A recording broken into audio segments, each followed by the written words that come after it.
Welcome back to Beards and Brews. We're at week 3 of Segaluary. Fellas, I've got a treat, and that movie is called The Glimmer Man. What did you think of this absolute masterpiece?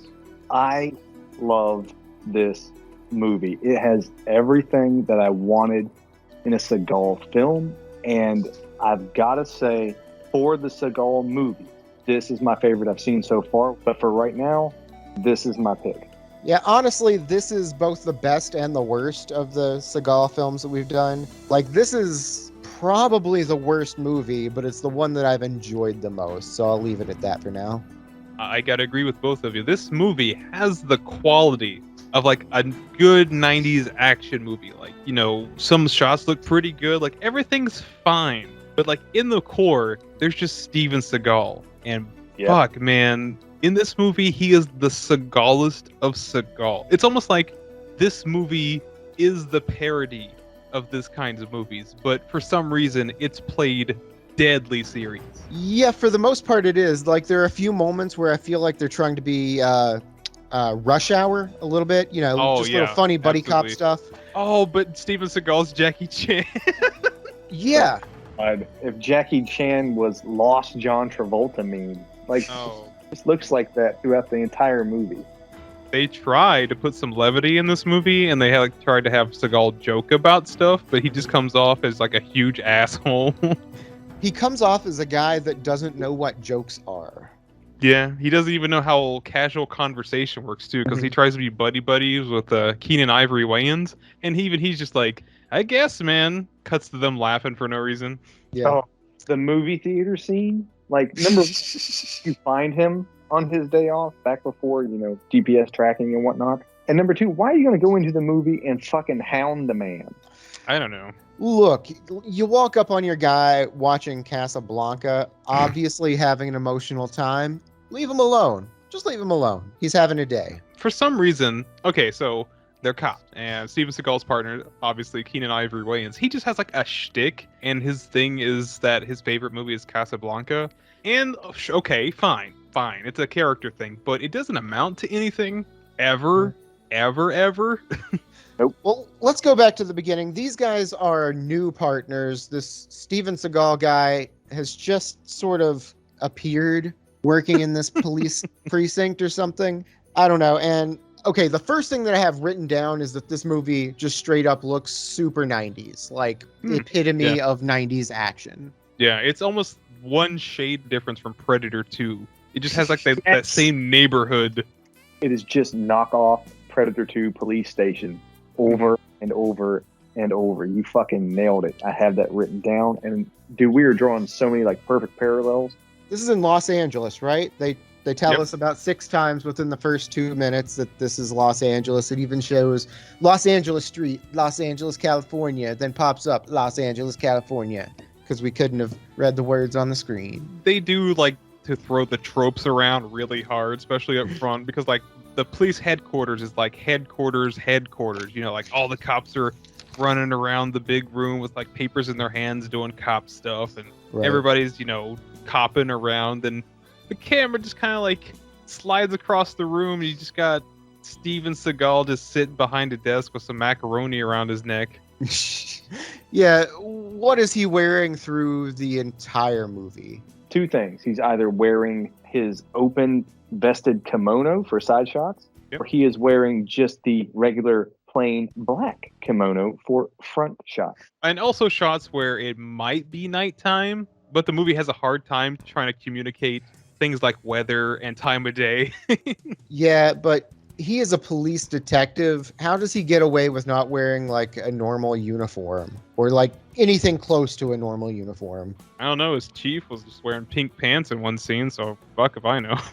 Like, is he just constantly going to Taekwondo practice or whatever it is, Aikido? It's like, hey, I'm on my way to the dojo. Oh, I think he just lives that life. I bet the chief at first was like, put a damn button-up shirt on. He's like, that's nice. I'm glad you have that opinion. But if you yell at me like that again, I'm going to fold you in half and put you in my glove compartment. Yeah. So their first thing is they're going to this Catholic school because there's some shit going on. Oh, Johnny's got a gun. Yeah, that's another thing we have to get out of the way. So the meat of this movie is going to be about this serial killer going around who has an insane body count, by the way. Like, this shouldn't even be local anymore. This should be all over the fucking news. We'll get to that. But Steven Seagal being Mr. Seagal, he is the best cop. He's not a cop. He is the coppiest cop that's ever copped, walked a beat ever, because it's not even in their department. Like, even Keenan Ivory Wayans is just like, listen, if they kill somebody, let me know. That's somebody else right now. We're detectives. We're doing stuff. And he's like, nah. You see that CB? Words come out of it. Then you go to the words. And then we just fucking figure everything out when we get there. Yeah, and that they do. He sort of takes things into his own hands. He calls over the intercom to this guy. It's a student. What's his name? Christopher or something? I don't know. It doesn't matter. It honestly doesn't. No, and he calls over the intercom. He's like, Johnny, listen to me. It's just me and you, Johnny. I'm not armed. Step over to the window. I'll show you that I'm not armed. Come on, Johnny, come look at me. He goes over to the window and looks out. Steven Seagal busts in the front door with a gun pointed at him. What the fuck is that? What the fuck is that? I literally lost my shit when he did that, because at first you think he's telling him the truth, like look out the window, and maybe he's out the window, maybe he's looking out the window of the door. No, he fucking kicks it in, gun drawn, on the child with how many students were in the room? Maybe 15 other people in between him and him. Yeah. Right, yeah. Yeah. And I just love how, well, one, the way he handles guns has always been atrocious. It's just how lazily he holds the gun and how badass he thinks he is when he does it. It's like he's a film student. He busts in like, look at me, motherfucker. I'm the motherfucker. but his solution is just like completely absurd. Like, he thinks just him being in a room, that just solves the problem. Yes. No matter what is going to happen, he solves it by being there. He walks in. He's like, Johnny, put the gun down. Look, I don't need my gun to kick your ass. And he goes, oh, kick your ass. I'm having a really hard time. He's like, motherfucker. You got like a mix of things, right? Because like him putting his gun down, you think he's going to be like that fella in the last movie. He's like, you know what? I'll put my gun down. I'll be on my knees. You can do whatever. But then he's just like, I'm going to solve this whole thing by assaulting a man through a window. Yeah, and okay, so we're going to have a lot of ridiculous things happen in this movie, and this might not be the first, but this won't be the last. He straight up tackles this kid through a window, across a gap, Yes. and through another window and lands on top of him. Yeah, the movie does not communicate geography well either, because in that moment where that guy peeks out the window to see if Steven Seagal's not bullshitting him, there's clearly like an alleyway or maybe like a school playground in the middle, something. And Steven Seagal tackles him through window, like you said, cross gap through another window. But the way the movie spells it out, it's just like smash, and they're just like already across the courtyard. Yeah, this is the kind of thing that you would have to work your stats up to clear in Tony Hawk Pro Skater. Keenan Ivory Wayans will tease this. You said it's kind of like a parody. He teases at him later in the movie, calling him Superman, I think, for this instance. That would be great in a movie that actually works as a movie, but this whole script was written by Steven Seagal. I was like, nah, this is where he called me Superman. I'm feeling pretty super today, man. Jesus. I mean, probably not wrong. And I'm just making up my own little connections to make it make more sense. It's the same movie. Like, this whole 90 minutes is a big ego stroke, but the difference is Steven Seagal's now 50 pounds heavier than the last time we saw him, and it's fucking embarrassing. Yeah, there's a lot of things that are questionable in this movie, and sometimes I just stop caring. Oh yeah. I'm just like, all right, let's do it. Let's see where we're going. Yeah. And we're kind of coming up on one of those, like, his stepdad has a guy come in to Seagal and is like, hey, I want you to testify, that my son was temporarily insane or something. And Seagal is just like, get your white ass the fuck out of here. Or something like that. It's so ridiculous because he's like, there's 3 things I like to do. Be a good cop, always tell the truth, and be the best cop. And the guy's just like, all right, whatever. Like, it didn't really feel like this guy's request, like, even if it was a legitimate request from a non-sketchy source, didn't feel like that request was too crazy. But Seagal's response was just like, yeah, get your white ass out of it. Just, okay, I don't know. Is Steven Seagal, is he like Caucasian? He's Caucasian, right? Is he not? Oh, 100%. Yeah. At this point, I have recognized that through the years of him making these movies, he's adapted a foo-sona. So, like, yeah, he's a master at Aikido, but he's just adapted whatever Asian bullshit that he can get his hands on. Oh, Yes. he's the original weeaboo. That's good. Man, okay, so Steven Seagal, as we know, has a tendency of just being gross. And Yeah.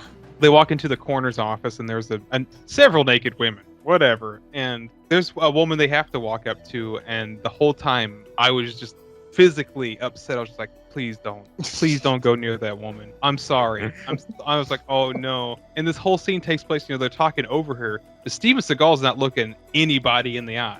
No, he's basically like, hey, partner, what can you tell me about this corpse? Oh, she got fine ass titties. And he grabs it and he starts shaking. It's too fine. And then he just rips the nipple off, and there's cocaine or some shit. Go damn. It's like, oh, there's a secret note inside her titty. Both of those aren't even far off. It's ridiculous. Because, like, he even has that clip. He's like, yeah, you right. Give me that scalpel. And he cracks a titty open, pulls out the implant. He's like, run the numbers like it's a fucking license plate. Shit, dude. This is exactly what is happening. I pictured a crowbar and just prying it up. There, take this. It belongs in a museum. He also has a comment about how, Ugh. yeah, I don't think she's from around here. I think she's Russian because of, like, cheekbones and shit.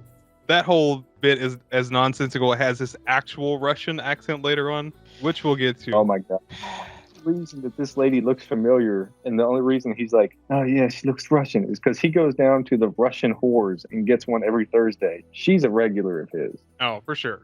And if that wasn't absurd enough, like, the movie has to remind itself and Steven Seagal that, this is a buddy cop film. So he and his buddy, Keenan Ivory Wayans, they go to Chinatown, the most stereotypical Chinese shop you can think of. And of course, Steven Seagal knows the owners, and he's just like, fucking give me that $2.50 kimchi. I don't know. I feel like he's faking his Chinese sometimes. Has to be, right? Oh, dude, he walks in and you can hear him go, yeah, I need a little bit of aspirin, Advil, and some cream sun, young guy. Oh. But this is one of those scenes in between that is just like straight up rush hour. You got Keenan Ivory Wayans just obviously out of place. There's incense burning. He's like sneezing. He's allergic to it. That's another thing that never comes back. Like, this Keenan Ivory Wayans has like an allergic reaction to incense 3 or 4 times in the movie, and they're just like, yeah, forget about it, whatever. Like, one of the ladies working there tries to talk to him in Chinese, and he's just like, do you know I'm black? Oh, dude, I cringed so fucking hard at that. I was like, somebody wrote that. Okay, he's a talented man. Like, his whole family is hilarious. I'm just like, how much did they pay you? It would have worked better if it was Chris Tucker saying. The delivery is what would have sold it. Coming from Chris Tucker, you can probably be like, oh, he's angry funny. Keenan Ivory Wayans was just so matter of fact. Yeah. That he could have at any time turned and looked at the hard camera. But luckily, he's got this allergic reaction. Steven Seagal's like, don't worry, here, take this. Just swallow this, you'll be okay. He's just like, oh, this is good. This is helping. Thank you very much. What is this? Oh, it's powdered deer penis.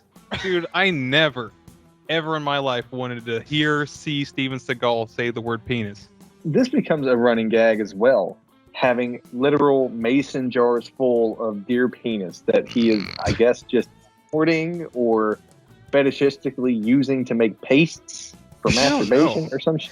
I don't know, because like the joke is just so ham-fisted, it just never lands. Like, I get it, of course, but then like Steven Seagal's like, yeah, take a whole bunch, put it under your tongue, helps your masculinity. And Keenan's just like, oh, I don't need nothing about that. I'm good. He's just like, yeah, give me 15 fucking jars of it. It don't work. He's so masculine, I can't get it up. Fucking Steven Seagal's so manly, he's absorbing every bit of testosterone in a 10-mile radius, and they need the deer penis to get hard. That's the only thing that can counteract it, really. So that's what's responsible for his gut. It's just full of masculinity and totally not chicken wings. It's just belly full of testosterone. It's his roid belly. And so after this, they're on their way somewhere. I don't even know, to talk to an informant or something. I don't know. It doesn't matter. But they roll up on some guys breaking into a car, and there's a little bit of a tussle that happens here. This scene is a failure from the get-go. It's rough. Because this is a fine California day. Sun for miles. Like, it's so clear. But for some reason, whoever fucking made this movie, it was just like, no, it's got to be a rainy scene. Make that car wet. Yeah, there's a lot of like it's raining. First of all, it doesn't rain that often in LA. It's like since I've been here, it's like once a year. Like really, that's it. Yeah. And it is pouring down the rain in every scene that we get for the first half of the movie. One particular gripe that I have is it is pouring down the rain when they're on their way to that last little Chinese shop. They walk past like a newspaper stand that is clearly just sitting out on the sidewalk, and all those newspapers are dry. You don't understand. That's movie magic, my friend. Yeah, that's what it is, Steven. You got us. We just gave up. We've just given up. We discussed the fight scene though because Steven Seagal and his credit score because it's killer. Oh my goodness. First of all, I don't even think like they ran this by the book at all because okay, these fellas are stealing a car, whatever. In LA, I'm sure that's like an everyday occurrence. They roll up, guns a-blazing, for whatever reason. Yeah, I mean, you got to do what you got to do, right? It's really weird because as he walks up, he kind of goes into this montage of, you guys messed up. You brought screwdrivers to a gunfight. And then a bunch of Russians come out. And then he's like, I can't fight. And how are you going to tell somebody you can't fight and then you cut their fucking throats with a secret card? The fact that we find out what's in his wallet is fucking ridiculous. Yes. Like, man, Jennifer Garner, get at us. He pauses the fight so long. He's like, Russian baddies, huh? Oh, you want money? Dude, I got money. Here, let me slowly get my wallet. Don't shoot me this whole time. All right. Look at this. It's an old rubber that is used and a picture of some tits. It was that lady from earlier. Also, this credit card's a knife. Not just a knife. It's like a fucking razor blade. This wouldn't exist in like a John Wick film or like a James Bond film. It's so damn OP. He gets a triple kill immediately. Yeah. But that is One his ult. swing. He doesn't use it again. Missed opportunity there because he could have fought the dude at the end and be like, is that all you got? Is that all you got? And then he could have whipped out the credit card and fucking just diced him up. What's in your wallet? Oh, There's so many potential one-liners in here too. But the one that we got at And at the very beginning, I didn't even understand. I'm just as confused as the Russians because before this even starts, he's like, my friend, he's a little bit country and I'm a little bit rock and roll. Russians are just like, what does that mean? The Russians were like, yeah, that sounds about white. Oh, but it's just great. Even the other characters, I feel like it's almost like one of those ad-lib things where they go, well, just say something buddy copish, and that's what he came up with. And the guys are like, I guess. Because what the fuck do you say to that? Props to Keenan, though. Like, I can just see this whole scene just land in his lap, and he's just like, all right. Yeah, all right. might as well. Yeah, let's just get to the part where Steven Seagal punches a guy 104 times. And then knocks him back onto like the blade of a bulldozer? Or is that like a snow plow? I thought it was a snow plow at first, but it wouldn't make sense in LA. I feel like it's whatever they could find to fill Steven Seagal's request. Like, nah, he's got to land on something pointy. Just a road cone. But it keeps coming with the sort of crossover into like buddy cop, Rush Hour-esque kind of stuff. Like after he lands there, he tells Keenan Ivory, read him his rights, even though he is a little unconscious. Keenan Ivory's just like, he knows him. It's very, very Bad Boys. Yeah. This could have been a successful movie with the right two people. Or hell, even just one different person. I think they called it Rush Hour. Right, yeah. Because, like, it's kind of the same thing, but, like, done worse. Like, everything's worse. The fish out of water thing, it's just Steven Seagal. His backstory is all, he just came out of nowhere, and also then suddenly he's a big, badass cop. Yep. That's every movie, though. That's the laziest character development I've ever fucking seen, and it's every movie. Who are you? I'm just a cook. Like, that's it. It almost feels like every movie he's in was an actual movie, but somehow Steven Seagal hijacks the whole thing. Oh my God. I love that. I love that. His whole goal is to get into big movies and then ruin them. Oh. He does a pretty good job, but this one's got to be my favorite so far. Yeah, it does. Like, it does that job of like balancing like the humor, the sort of like inside joke, tongue-in-cheek stuff a little bit better than the past few that we've watched. And for that, I have to give it to it a little bit more. Okay. You said like this gets humor right, at least a little bit. Next scene, he goes right home. He's like, I know exactly who to call. And he's just like, yeah, tell Mr. Smith that Mr. Jones needs to talk to him. He knows who that is. Don't worry about it. I'll be here waiting. He hangs up the phone and he just sits there. I bring that up only because the bad guys do get the phone calls like, hey, yada, yada, yada. It's Steven Seagal. You want to talk to him? He's like, no, let him wait. So in my head, he spent the next 8 fucking hours sitting Indian style right next to the phone with some incense. He's your wife/follower in Skyrim when you just tell her to stay home. And they just do. Oh. Yep. Oh, shit. Now, we get a little ego stroking for Seagal because the chief and Keenan decide to go out and grab some hot dogs. Okay, straight up, I missed this part.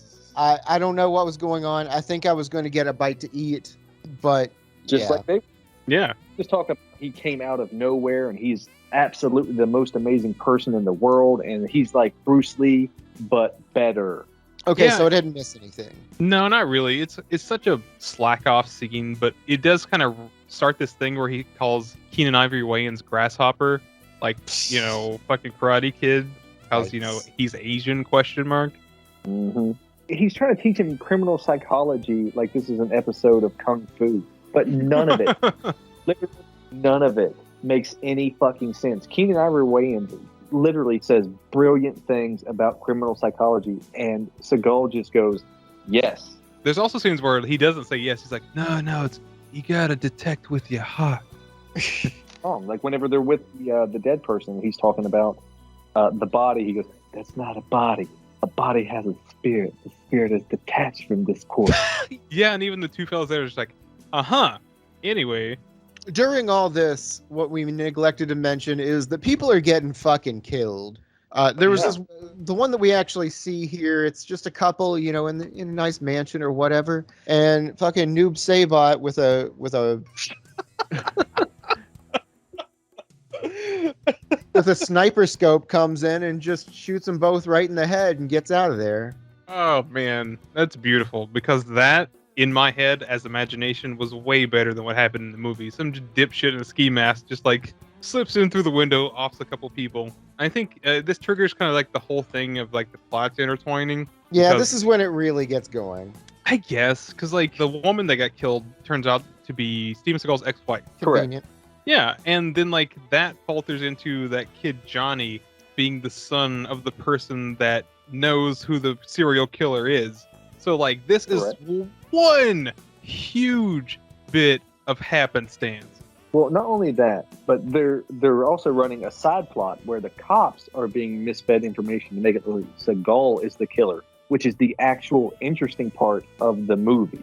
Yeah. Because if they would have actually ran with that and made Seagal the killer while you're thinking these Russian things are going on, that would have been amazing. But instead, they just reveal immediately, don't worry, Seagal is in fact the best. Now you say reveal, but it's basically just like Keenan be like, Seagal, are you the killer? He's like, nah, man, nah. And he's like, all right, you right. Why Like, did I ever doubt?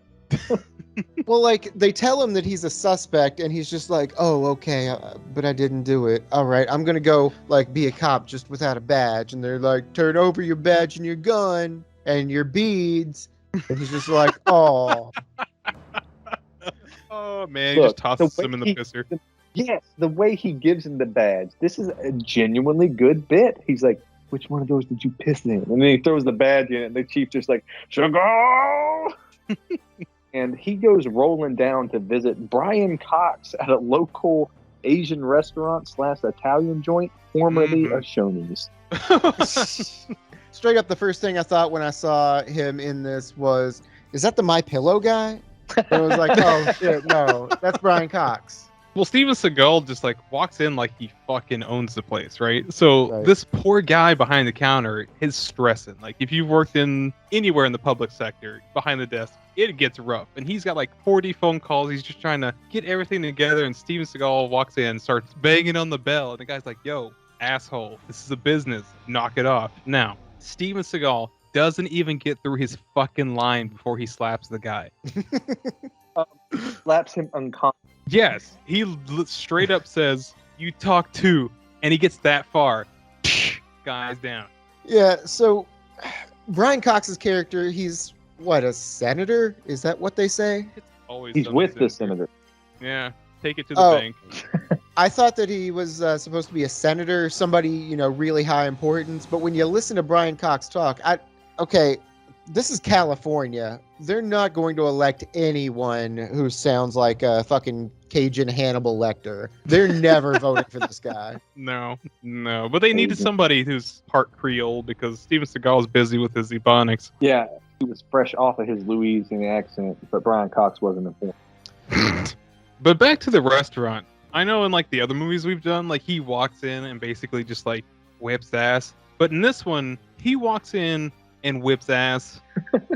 And then whips ass on the way out. Yeah. Now, that part on the way out had me rolling, honestly. The guy, the maitre d' or whatever he is, who he slapped, he's awake and aware and is just like, hey, I don't even remember what he says here, but he's basically just like, you ever come around here again, you're lucky you don't come around here again, with your Chinese potions and all that knockoff bullshit. And he's just like, you shouldn't knock Chinese potions. I've got something in my pocket. They'll clear that bruise on your forehead up completely. He's like, what bruise? What? Yeah, he just puts it through the fucking thing. The amount of violence that ensues with Steven Seagal action scenes in such a small amount of time it's very signature.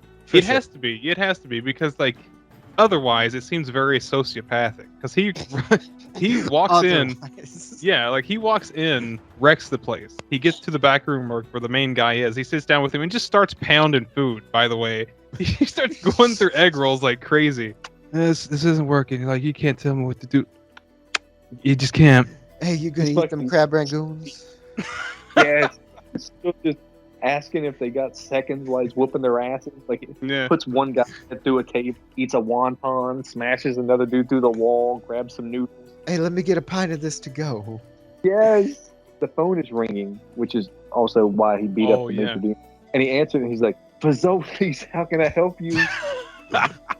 He had to look around and look at his own devastation that he caused. Like, it's about 2 months worth of work. Peace.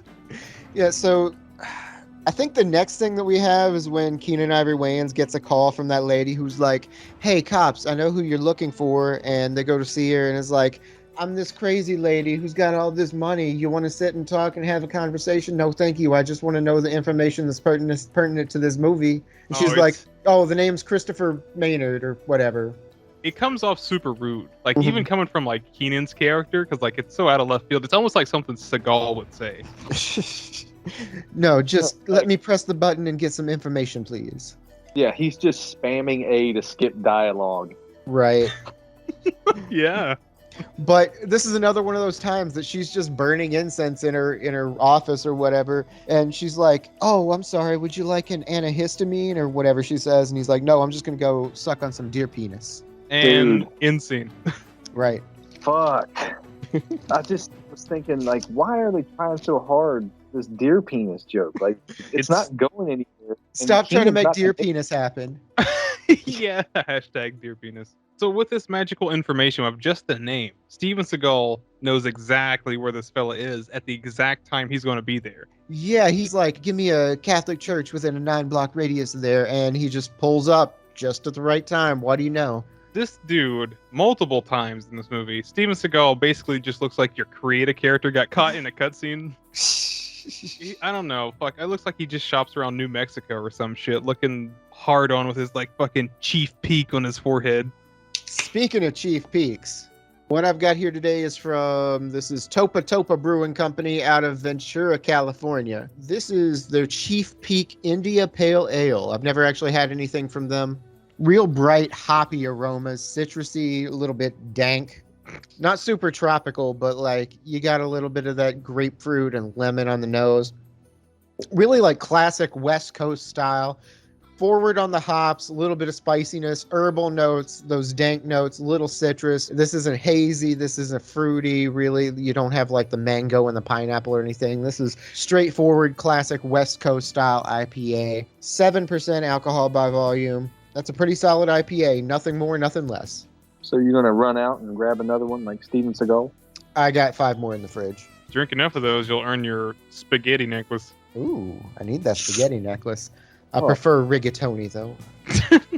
All right, so at the church, this bad guy dude, he's the principal from the Goldbergs, like that new show that basically is. Yeah. Noah recognized him immediately and was like, hey, that's the principal from Goldbergs. And he took off running, and Eric said it's a parody. He is literally being a parody of Steven Seagal's run in this. I swear. I hope that so. It's just trying to run like Steven Seagal. I really hope so, because like I remember seeing a video about this scene, like that gentleman you were talking about, and how this scene was different from what it was supposed to be. So the guy made the argument like what the actual scene was supposed to be was way too violent. He was going to wind up killing himself, and he was trying to argue with Steven Seagal. Was like, if I kill myself in a church, that seems really sacrilege. And I guess Steven Seagal's like, okay, what if I kill you? and they're just like, yeah, fuck it, dude. That'll work, I guess. Time is money. Let's go. Yeah, the bad guy in this has a gun, and he's holding up the priest guy, holding him hostage. I don't really even know what he wants, but like Steven Seagal comes back in and is just like, hey, you don't have to do this, Let me talk to the father. Let me talk to the priest. Come on, can I just talk to him for a minute? And he like lets him walk down to Steven Seagal, and then he just takes off sprinting, and you can see the guy's face just be like, oh, I didn't know you could do that. That's cheating. You tricked me. It's amusing because right after that, he's like, I'll kill him. And he's like, you ain't going to do shit. Like, give me that gun. And the fucking dude basically goes into the fanatic and is like, I can't talk, gotta poop, too much pain here. I'm going to kill myself. And Seagal's like, don't make me kill you. And then Yeah. I'm going to kill myself. Not if I kill you first, motherfucker. Yeah. No one else gets a kill in my movie. He has to be absolutely responsible for the kill count in every movie. Maybe they should've- somebody and he just slides in, kicks the weapon out of his hand, and does it himself. Well, he does that thing that you mentioned before the cast, where he grabs the gun, but then he realizes his guts on screen, so he just like does that weird arm cross thing. He like pulls it back and it's like, oh, let me make sure that covers up the right areas. Now I'm going to point it at you anyway. Yeah, but Homeboy ends up like pulling the gun on Seagal or whatever, and Seagal shoots him or whatever. It doesn't matter. Or it doesn't matter. Like, because this whole thing doesn't solve anything, because the piece of information that falls out of his face before he gets shot is that someone else is pulling the strings. Like, someone's telling him to be a serial killer. What a twist. Right. There's a big bad in this movie. You're going to have a boss fight at some point. And that's it. After this, like, the captain is angry and sending him to internal affairs, and he says, oh, I took a polygraph test, told him everything, told him the truth. Steven Seagal goes in there to take a polygraph test, and the lady's just like, all right, I'm gonna give you a couple of test questions just to make sure this polygraph thing works, okay? So, all right, what is your name? Is your name Jack Cole? Yes. Have you ever climbed Mount Everest? Yes. And she just immediately stares across the room. And he squints right back. This fucking guy. You can just keep running down a whole list of just ego-stroking things all the way up until they go, are you a murderer? Whenever they ask that, he's like, fucking ripping everything up. It's not pertinent to this situation. I'm out of here. I can't answer that. These lie detectors, they make them frogs gay. Why does it matter? This is inadmissible evidence anyway. Something like that. But like, he legitimately walks out of the lie detector test. Like, all this shit's connected to him. He looks like a fucking ER patient. He's like, nah, rip, and he just leaves. Yeah, and this is where they tell him, like, you're officially a suspect. We think you killed your ex-wife for some reason. We haven't checked you out or anything, but that's what we think. We probably think it was you. He's so blasé about it that it kind of feels like after they told him they suspect him, he's just like, yeah, well, I suspect y'all. I suspect you guys fucking suck. There it is.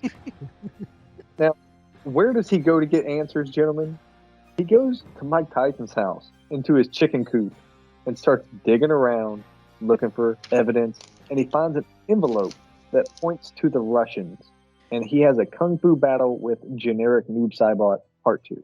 Yep. Yeah. That's exactly what happened. Where are we, by the way? I legitimately don't know. It's just a house full of, like, doves. It's probably Los Angeles. I don't know. The beginning of the movie is very vague with it. But, like, this is someone's apartment or something, right? Is this someone that we Correct. should know? I feel like he just wanders into this, like, fucking chicken coop. 100%. He's just suddenly in a house full of fucking John Woo dubs, and there's a ninja fight. He finds an envelope, and it says Russia, and he goes, Brian Cox is tied to this. Oh, yeah.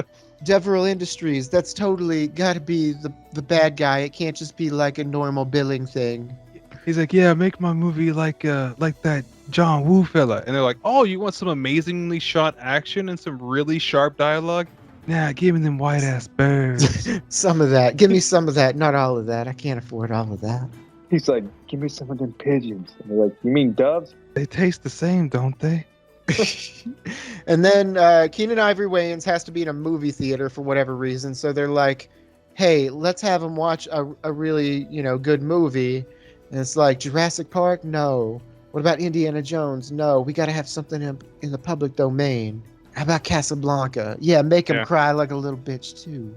Okay, once again, Eric, your point of it being a parody. Whenever Keenan Ivory Wayans is fucking crying, it is the most ridiculous. It's almost like the woman in Raising Arizona, where she's like, oh, look. Oh, the ugly cry. Yeah. Yes. But in this case, it just comes off as just like, I don't know, asshole-ish. Because, okay, if he has the character trait where he gets blue watching Casablanca, fine. Whatever. But then you have Steven Seagal kicking down the door, sitting in the seat behind. It's like, hey, Keenan, you want to go do some cop stuff? Watch this movie, makes you look like a Yeah. Dude, It's exactly what he does. And then they go outside, and he's like, stop crying like a little bitch. We're going to kill some people. All right, fine. If you can't quit crying, we'll go back and watch your movie. He goes, but Steven, have you seen Casablanca? Steven says, shut up before I hit you. Me? You're asking me if I've ever seen me? You're asking me if I've ever seen Casablanca? Have you? No. That's 100% the line, and it's fucking embarrassing. It is. It is embarrassing to have not seen Casablanca because that movie is great. So now the movie cuts to Brian Cox. Since we now know that Steven Seagal is going to go pay him a visit, Brian Cox's character is wanting to tie up loose ends. And so he has the senator guy or what the fuck ever, and he's like, you're going to have to kill Johnny, your stepson, because he knows too much. Get in the water. It's really nice, by the way. That was weird. It was weird. It's like a fever dream, to be honest, because he's just like, it's so deep where it's up to his chin. He's like, haha, take a swim, buddy. Haha. He's just like, man. Like spitting out. Yeah. It reminded me of one of those late season Office episodes with Robert California. That's extremely specific. Yeah. But I will say Brian Cox's description of what made Steven Seagal so great was, again, another reason why, Eric, I think parody is the perfect choice, because they literally describe, I found him in Vietnam, back in the whatever. The reason people were scared of him was because all you would see is the jungle come alive and take you. It's like, what? Whatever. That's straight up some Apocalypse Now shit. Oh yeah, 100%. Because like, there's no way you'd be afraid of this man unless he was in like a drive-through or something. Yeah, I thought I was there in Vietnam, and I thought there was something watching me in the forest. I thought it was a tiger. Turned out it was Steven. There's something in those trees, and it ain't no man. We all gonna die. Steven Seagal comes out. Well, it is a man. I guess it's a man. It's the Glimmer Man. Oh man. So he got Billy from Predator. He's like, Billy, what is it? He's like, I can't even say it. So stupid. There's something out there. It seems like a bad motherfucker. It's a bad man. You know that. And Arnold's like, find me the surprising move. Fucking Seagal's just popping out of the trees and kung fuing motherfuckers to death real quick. He just likes to grab people's hands and just like twist them left or right. It looks like a slap fight. Every time it looks like a slap, then someone goes flying. Yeah, this is kind of where we transition from a John Woo movie to a Michael Bay movie, because there's a lot of explosions from here on out. All right, again, Eric, parody. The guy breaks in. He's Mr. Baklava Noob Saibot. Keenan Ivory Wayans is doing police stuff, and the guy goes to stabbing. We get the classic slasher movie, arm raising in the air, just the knife in the hand, cutaway. Keenan going and rolling out of the way, him stabbing. A martial arts fight ensues where Keenan gets hit and literally makes the Rocky face. Yeah, and somehow during all this, a fire starts. Mhm. It's too chaotic to even know, but then the gas stove gets ripped off of the wall, which Yeah. would take a lot of force, I have to say. But this is also a moment that supports my theory that this was a completely different movie, because this whole fight scene's actually incredible. It's just well done. Mhm. The rest of the movie is such a fucking fart. This little fight scene just seems genuine. Like there's actual tension between Keenan and like the bad guy and stuff. Shit's getting torn up, fires raging, things are going crazy, and it all like comes to a head when the fire hits the gas line and it goes up in this blaze of glory. Fantastic. It's good, like legitimately good. And then to save himself, Keenan Ivory Wayans jumps out of his window. Another smashing through the window episode. But luckily, he falls right into the seat of an open convertible car. A good thing he ingested all that deer dick. Right. It's got to be the deer dick, because that's a 30-foot Rob deer dick. That's what it's just like a 30-foot drop. Smashes into the car, and large hunks of debris are hitting him in the face. And all he can do is go whap, whap, whap, whap, whap. I thought he was gonna run the line of just like, damn, I ain't gonna be in Rush Hour 3. Oh, so the next scene is when Steven Seagal's at home and he gets abducted by police. Quote, police. Okay. Yeah.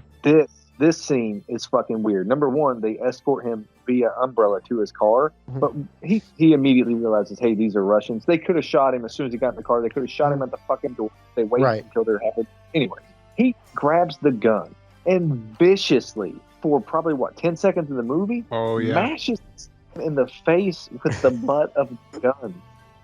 But the thing is, he's hitting this guy like you would tenderize a piece of beef. Mm-hmm. It's just the least impressive thing you've ever seen, and he does it for so goddamned long. Yeah, long enough to drive through fucking parking lots, hit parked cars, drive through several barrels of light bulbs, by the way. And the driver's like, yo, don't. And then he just like gives one to the driver, like, nah, cut it out. And he goes right back to the guy again. Yes. And during all this, to let you know that Steven Seagal isn't really in the moving vehicle, they have covered this vehicle in so much rain that you can't see any window. Like, even with the wipers on, it's impossible to see. I just have to put it out there. This scene had me on the floor laughing, like legitimately raffle mal. Raffle mal. I lost my mind. Are you talking about that half-assed car flip that we have going on that just so conveniently lays the car over on its top? Yes, it's like the movie knows what's going inside the car. It's complete horseshit. So there's like, well, the car's got to hit something, right? Eventually, like tension has to build, right? The car flips on its top, and you got like 6'2" or whatever Steven Seagal, like a baby, just on the roof of the car inside, like, I gotta get out of here for like a split second. And then he kicks the back window out. He doesn't roll out. He doesn't do anything cool whatsoever. He just basically just goes, and he's out. Yep. He is now stationary on the road as the car slides away from him. Correct. What? And he does not get a lick of road rash. No, he's not even wet from the supposed rain. Yeah, but man, this car does continue just gliding on its top straight into this conveniently placed gas tanker for another gigantic explosion. I feel like if it weren't there, that car would be still sliding to this day. Yeah, it'd be in Memphis by now. Yes. And this motherfucker takes off running like Forrest Gump. He just starts running. See, I had to pause it because I was laughing so goddamn hard. You know, he gets back up, but somebody had the bright idea to be like, no, Mr. Seagal, just run away. I'm just like, no, please don't. Don't do it. And I'm running. And in the one big physical move he had in this movie, he huffs himself off the ground and he sprints the fuck away in the most bubbly looking run I've ever seen come out of a grown man. Yeah. But the only reason that he is running is so he can hurry up to his friends, so he can insult him about the shithole he lives in and the fact that he is having erectile issues. I mean, maybe he just wants to be... He's virile. He just wants to be more virile, you know? Oh, man. This buddy shit doesn't work. He's just too much of a dickhead. Because, like, he lost everything. Keenan is homeless. And he walks in and is like, hey, buddy. Yo, your place looks like shit. Hey, at least you still got your dick pills. Yes. And look, I know it's a spoiler, but by the end of the movie, whenever Keenan Ivory Wayans is being loaded into the ambulance because, he's got to get hurt, but not the hero. As he's getting loaded in, he goes, you know what? Don't fucking talk to me. Don't call me. Since I've met you, you have ruined my life. Stay away. And it's not like that cute buddy cop banter, but Seagal's like, oh, yeah, friend, I definitely won't. Don't come to the hospital. Don't fucking give me your email address. I don't want any. Why am I talking every character in the voice of Steven Seagal? It just catches on. That's why. It does. Well, not to dwell on that too much, but like in that moment, it's no longer character. That's Keenan Ivory Wayans. Like, if you even much as see me on the side of the road, I will sue you. Oh, this movie's bad, and you should feel bad for being in it. So the next several scenes, which we've only got a few scenes left, the next few, I don't know what's going on. It's just coming to a head to like a boss battle, right? And as always, Steven Seagal just cuts through like a hot knife through butter, goes immediately to the boss room, and he's just like, hey, this is how my movie's end. I've tied up all your loose ends for you. I already went to the church and saved your stepson. I put myself in a room with him to murder your henchman. Now I'm coming for you because I've secretly recorded you giving up your boy, and I'm going to play it for him. Yeah, this is weird because it's like Brian Cox is like the bad guy. Like he's like the big bad guy, right? More or less. Sure. But Sure, he's still kind of like friends or something. He goes back a ways with Steven Seagal, so he's like, I'm not going to kill you. I don't want to project any ill will toward you, but I am going to shoot you in the foot and the hand. Oh my god. So what that kind of like comes off as, like, he was the guy that he pulled into the jungle in Vietnam, but instead of killing him, they made eye contact and they fell in love. Oh. 100% Tarzan. But at the end of that scene, he's just like, hey, why don't you guys call me an ambulance, please? Oh my god, I fucking swear I wanted this to happen so bad. I wanted Steven Seagal to just be like, you're an ambulance. That would have been... instead, after kidnapping and assault with a deadly weapon, he says, you still got a good leg? Hobble yourself to a hospital. Right. Yeah. Then he just fatly gets back in the car. Oh, he's just like, God damn you, you're so fucking manly. I love you. I guess the plan was for like Seagal to play the tape for the henchman because Brian Cox is like sort of throwing him under the bus. So he plays that tape for the henchman and then plays the first tape for, I don't know. They're just trying to get everybody together to point guns at each other. And that's what happened. Basically, he gives him the Uno reverse and pits them against each other. And now the main bad and his henchmen are going to have this big showdown. Mm-hmm. And the main bad gets shot, tying up that loose end. And then some stupid shit happens. Then some stupid shit happens. No, yeah. The rest of the movie's deadly serious. Perfect drama. He says we should wait and just let them shoot each other, which is smart. Why? Yeah. And it was a great idea. I was just like, you know what? Absolutely. But Steven Seagal is just like, no, you don't understand. My dick is too big to stay out here by myself with you. You know what it reminded me of? 100%. He's sitting there laying down this game plan, and suddenly Steven Seagal just goes, did you know, before they called me Brian Cox or whatever the fuck my name is for this movie, my name was Leroy! Jenkins. Yo, I knew it was coming. I knew it was coming. Yeah. He just whispers it, then he just opens the door. But yeah, so he can't just leave well enough alone. He rushes in and does his Seagal thing. There's a gruesome kill that I give him credit for. He shoots a man in the throat. The guy grabs his throat, exposing his right arm and forearm, as one would if you were holding your throat. Sure. Someone then shoots him in the fucking forearm 3 times, and you see squibs like plow, plow. It's fucking brutal. Like, some dude gets hit in the head and like 4 pounds of brain hits the wall behind him. Like, it's so absurd. Like, of course these are bad people, but I'm just like, man, is this what he did to people in Vietnam? I mean, maybe. Always. That cherry pie on the fucking wall. Save some for me. And after he kills everybody, Keenan Ivory Wayans gets knocked out of a window, but it doesn't matter because guess what? Steven Seagal has rappel gear and pulls a cliffhanger, fucking saves him. Where the fuck did that come from? Where did it fucking come from? Dude, these are all last minute decisions. Like they go to the place where they have to film this. Like, yeah, I want to rappel down, and Keenan's like, what? Why? You're gonna have to go through that window, my man. My man. Yeah. Once again, Keenan Ivory Wayans gets blown out of a window, and this time he sticks to the outside of the building like a spider, like fucking cliffhanger, like you said. Yeah, dear penis, activate, and he just sticks. But it is the last bit of ego stroke in the movie, to be honest, for Steven Seagal, because he rappels down, saves Keenan, and they go crash through a window. He's absolutely okay. He's like, hey, man, we need to get down real fast. You take them stairs. I'll just rappel the rest of the way down the building. Yes. And you said that that's the last ego stroke? Good sir, you are insane. He is now somehow first floor, and the bad guy has ran by the reception counter. Oh, yes! Chained and locked from inside with Seagal sitting behind the counter, behind a newspaper, who then pulls it down and goes, if you're wondering how I locked and got down here, I have cheat codes. It's movie magic, man. I totally forgot about that. It was so cool. My brain just blocked it out. I'm sorry. Because, like, he has that moment where he puts the paper down. I don't even fucking know. It's so goddamn stupid. He's just there. I want him to say something like, hey, the NASDAQ is up, but you're going down. Oh my God.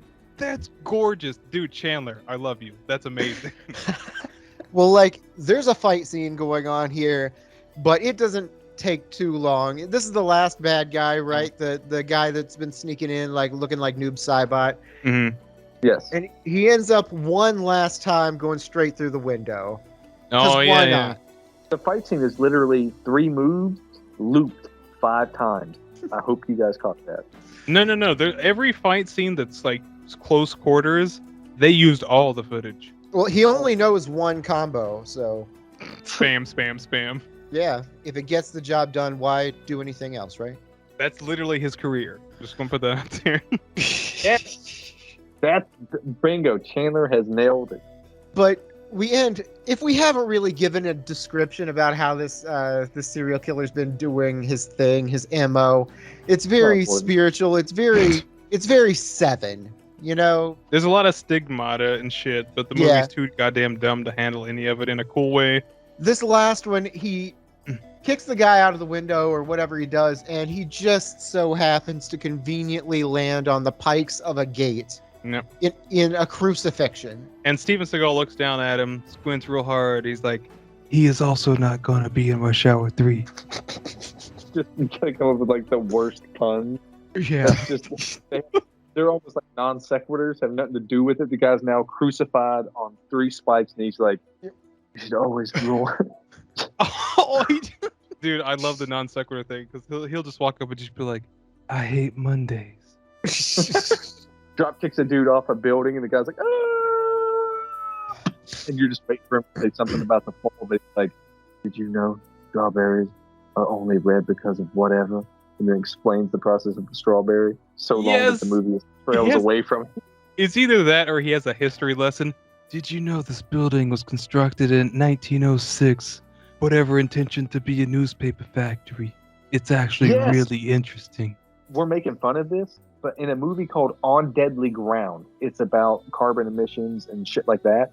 And at the end of the film, he takes 10 minutes to speak out on behalf of, I guess, Native American tribes or some shit in some state that are dealing with whatever. But he has to spend 30 minutes of the movie doing it, and they talk him down to 10. So there's literally 10 minutes of a lesson in the movie. Oh, man. Oh, Steve. Right. Okay. So I'm going to take back everything that I've said about any previous Steven Seagal movie that we've done. The 3 so far. Above the Law is good. The past 2 movies are so bad it's good. This movie is fucking gold. This is the quintessential Steven Seagal movie. It is an ego stroke. It is absurd. It's stupid. But the entire time, the entire 90 minutes, you can see on that squinted face that Steven Seagal thinks this is the greatest thing that's ever been printed on celluloid. It is loud and quiet but equally obnoxious on either end of the spectrum. This, I can't recommend it enough because it's a fucking fever dream. Yeah, I have to agree. This is on another level than any of the previous Seagal films that we've made. This is where he doubles down on the Seagal. And he does so, like, this is a combination. I mentioned it before. This is Rush Hour. There's a bit of Seven in there, but this is his The Room. I bet he's really fucking proud of this, and he should be. This is not a great movie. This is a bad movie, but it's super enjoyable. I had a really good time. This is a proper vanity project. He's totally stroking his ego through the whole thing, but in the movie, it works. He's so overpowered and he's so in control. And in his universe, he is just like a deity. And it works so fucking good if you can literally just realize this man is just a parody of everything. Well, there you have it. That was The Glimmer Man. If you have any strong feelings about the movie or the show, or even have a pasta necklace, leave it in the comment section below. Make sure you hit the like and subscribe buttons. Hit the little bell icon too, so you don't miss what we got brewing up next. Get out there and follow us on social media. We got all sorts of it. We got Instagram, Facebook, Twitter. We're on the YouTubes. We are out there on Spotify and Apple Podcasts. There's no reason you guys aren't finding us somehow. So listen, and if you don't, the last thing you're going to see is a glimmer. And Steven Seagal's going to be there eating your food and or making a macaroni necklace. Necklace. We bad. You know that. So